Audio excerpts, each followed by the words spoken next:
पंजाब में 6 कैनाल निकालने की वफाकी हुकूमत से मंजूरी पर सिंध भर की तरह नवाबशाह में कौम परस्त पार्टियों की जानिब से तमाम कारोबारी मराकज बंद कराकर हड़ताल की गई। नवाबशाह से हमारे EPN न्यूज़ के डायरेक्टर तसव्वुरुल हसन सिद्दीकी हमें आगाह कर रहे हैं।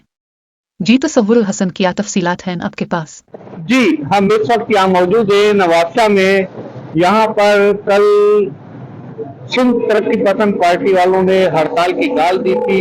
उनका कहना ये है कि ये जो ग्रीन पाकिस्तान, सरजब्त पाकिस्तान का मंसूबा बनाया गया है जिसमें 6 कैनाल निकाली जा रही हैं, इन कैनालों से हमारे सिंध के पानी को मजीद तकसीम कर दिया जाएगा, जैसा कि हमारा पानी पहले ही चोरी किया जा रहा है। उसके खिलाफ इनकी आज ये हड़ताल थी और ये हड़ताल तकरीबन पूरे सिंध में थी और ये नवाबशाह में ये हड़ताल कामयाब गई है।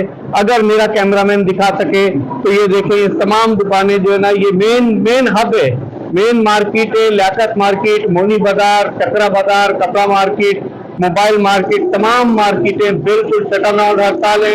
अच्छा, इक्का दुक्का कहीं ना कहीं हमें वाकयात सुनने में आए हैं कि किसी बेकरी वाले को सुबह इन्होंने बेकरियां तोड़ी है हुसैनी रोड पर, ये भी चीजें समाज देखने में आई है। लेकिन अभी इस टाइम तमाम कोई भी जो है ना, इस टाइम ना कोई इंतजामिया यहाँ रोडों पर मौजूद है और ना ही कुछ अशिक्षित लोगों ने दुकानें बंद की हुई है। जी, कैमरामैन एजाज आराई के साथ तसव्वुरुल हसन सिद्दीकी, APN न्यूज, शहीद बेनजीराबाद, हेडक्वार्टर नवाबशाह।